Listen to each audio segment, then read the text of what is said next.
Hey everybody, welcome to Chapter 7, Assessment of Cardiorespiratory Fitness. In this chapter, we're going to talk about some reasons for testing cardiorespiratory fitness. We're going to look at the sequence of testing, which you pretty much already know from Chapter 2. We're going to talk about walking, jogging, and running and stepping and how to calculate cardiorespiratory fitness based on those modalities. We're also going to talk about graded exercise tests, which are laboratory-based tests. And then I'll show you how to extrapolate to estimate VO2 from submaximal values. And then we'll talk a little bit about post-test procedure. So what do you do once you get the numbers? So I want you to think about these questions. First of all, what are precapillary sphincters and why are they important? Choose one of the following and defend assessing or measuring cardiorespiratory fitness has value. Or you can take the other route, assessing or measuring cardiorespiratory fitness is a waste of time. 3. Cardiorespiratory fitness tests can be divided into two categories. In fact, there are two ways to divide cardiorespiratory fitness into two categories. Can you think of two categories and two subcategories for cardiorespiratory fitness? And then finally, to determine cardiorespiratory fitness or aerobic power, we must know at least two variables. What are two essential variables we must know? And then you can express that in general terms. So from your physiology, if you've had physiology, if you haven't, precapillary sphincter is controls blood flow into capillaries. When you're at less than submax, not all blood flows through all capillaries. Let me show you a schematic of that. So this is a capillary bed, and it is in between muscle fibers. So there's going to be muscle fibers within these capillary beds. In other words, they kind of bathe the muscle fibers. So we've taken the muscle fibers out to look at this. You have an arteriole coming in, and then you have the precapillary sphincter, and then blood flows through the arteriole through the capillaries where there's gas and nutrient exchange, and then we come back into the venous side or the venule, and then we return to the heart. So at rest and at submax, there's no blood flow through these portions of the capillary bed. But what's really neat is there's a neurological response to exercise, and these precapillary sphincters, as needed, as more muscle fibers are recruited, these relax so that blood flow now goes through these capillary beds. If you are training for, say, a 5K, or if you're walking and you start walking longer and you're walking faster and you improve your aerobic fitness, one thing that happens is you can increase the density of these capillary beds. If the capillary beds are not fully engorged with blood until you're at max effort or max intensity.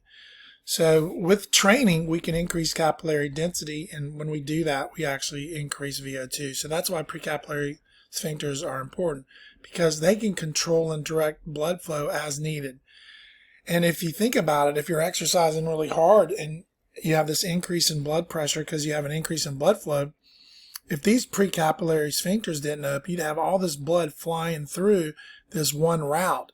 Well, whenever you open up these different capillaries, then that diffuses some of the volume of blood so that it can move slow enough for gas exchange and for nutrient exchange. So it's really important, these precapillary sphincters, they play a really cool role in regulating blood flow during exercise. And then what's the value of cardiorespiratory fitness? Well, it has health-related values, it has fitness-related values, and it also has performance-related values. So it's important for all three. Sometimes your heart, if you have heart challenges, they won't manifest themselves unless they're under stress. So you wouldn't know that you have a valve problem unless you have a stress test with an EKG necessarily. I mean, I just had a ton of EKGs because of I had AFib with rapid ventricular response.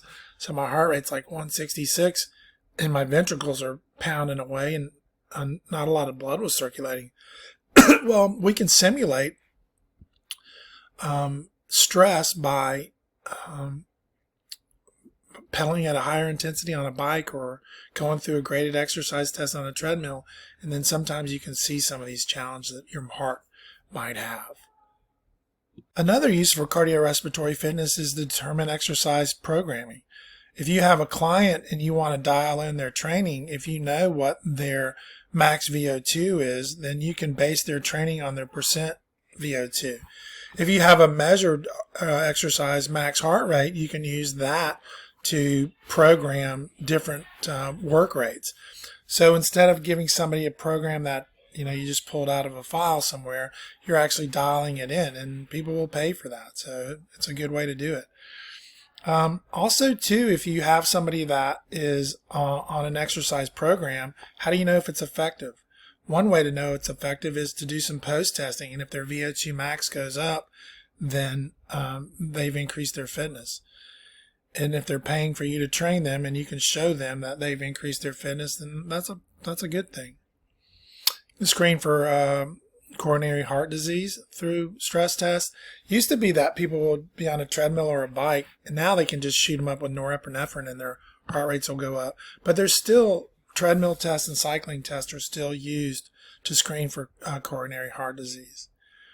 And then you can determine somebody's ability to perform certain work tasks doing submaximal or maximal cardiorespiratory fitness testing. So there are a lot of really positive use, again, at the health and at the physical fitness and at the performance related level.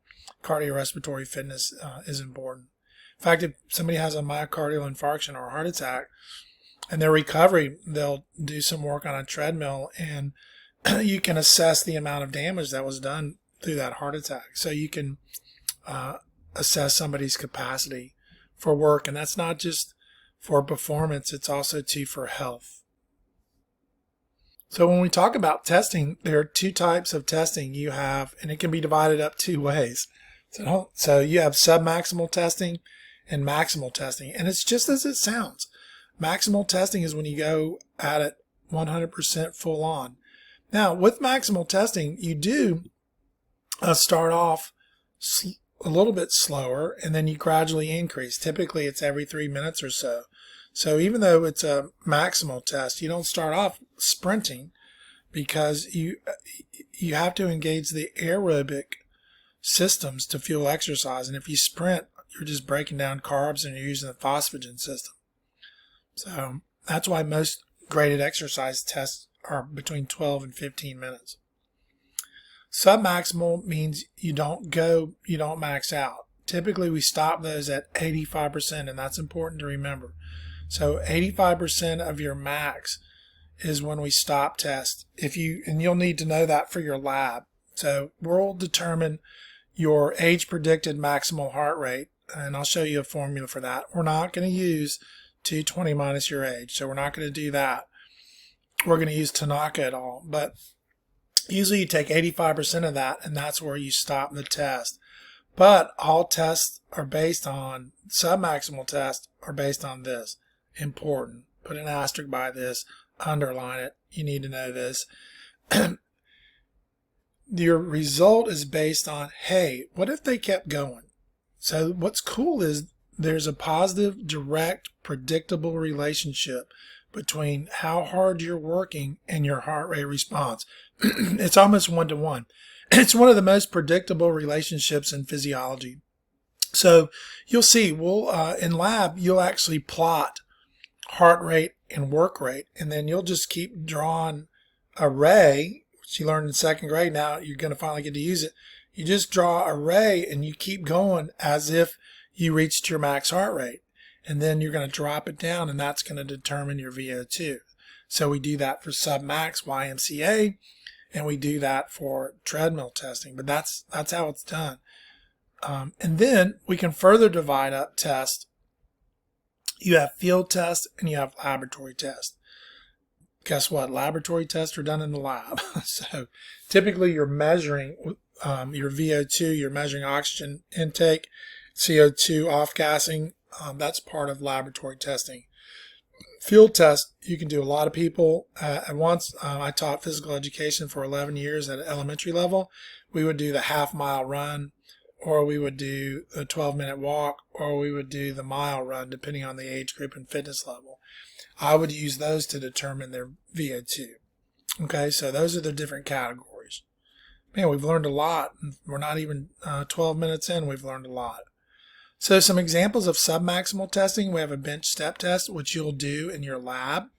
We have cycle ergometer, which you'll do a simulated one. I'll actually talk you through the procedures, and then I'll give you data from somebody. It's actually former students, and you'll calculate their VO2. Then there's also the treadmill, which you'll do in exercise physiology 340 lab.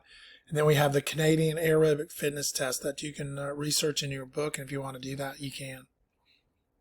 Maximal test, we have the 1 mile walking test. Even though you're walking, it's considered a maximal test. Based on your fitness level, you can choose to do the mile test, or you can do a 12-minute run. You can do a 1.5 mile run. All of these this one you want to do as fast as you can, walk as fast as you can. For the 12-minute run, you want to run as far as you can. 1.5 mile run, you want to do it as fast as you can. And then this is a treadmill graded exercise test where every 3 minutes we increase the work rate, and then there's a corresponding increase in heart rate. And we do that until you can't go anymore, and that's considered your max VO2, and it occurs at your max heart rate. If you get a chance to do that in exercise physiology lab, you should volunteer because it's a really cool test. I've done it a bunch of times. All right, so when we're determining cardiorespiratory fitness, a lot of times I'll say cardiovascular fitness too. Then let me move this out of the way. What's going to happen is this is a cycle ergometer test, and or actually this is running speed, sorry. This is running speed in meters per minute. So recall from the last unit, it's 26.8 going from miles per hour to meters per minute. So this is just a measure of speed. So as we increase the speed, we're recruiting more muscle fibers. And as we're recruiting more muscle fibers, precapillary sphincters are opening up, and there's an increase in blood flow through those capillaries. Why? Well, because we're delivering oxygen to the working muscles. We're used in the electron transport chain to accept those electrons, to keep that system going, to provide ATP for muscle contractions. So at first, we're not recruiting all of them at this speed, but we begin as we increase the speed to recruit more muscle fibers, which drives this increase in oxygen uptake. And now look at this relationship. It's linear. It's not like a zigzag line. It's a straight line. And so we know that if we know speed, we can predict oxygen uptake. So this is just an example of a simple graph that we'll use repeatedly to predict max VO2. So what are the essential variables we must know? We have to know work rate. And so we can know work rate by knowing the speed. We can know if we know incline, if we're doing a constant speed. If we're using speed and incline, we can calculate based on VO2. So we use those metabolic calculations, and we can determine VO2 and go up by that. And then we have to know oxygen uptake as well. So we have to know what is the work rate, and then what is either the heart rate or the oxygen uptake based on that work rate. Well, people have already done those calculations for us, and so you have some charts like the one presented in your book, 7.1. Here's how this one works. It's based on the calculations for the 1 mile test. So what you do is you would just find the table that's appropriate. So if it's a male between 20 and 29, this is the one that we would use. So women, we would use the one below. Your book has multiple tables, but I just wanted to use this as an example. What you do is on the top, this is the mile walking time rounded up to the nearest whole minute. So if you had a 22-year-old that did a 14-minute mile, this is where you would go, and you drop down to see, well, if their heart rate was 160, they would have a corresponding VO2 of 45.6 mils per kg per minute. So you could do a walking test, and then you could use, most of you are between 20 and 29, So you can use these graphs and just simply find your time. If you did 12 minutes, that's pretty fast. If you weigh 140, then your value is going to be 52.5 mils per kg per minute. I'm going to stop there, and then I'll pick up for part 2 with my next video.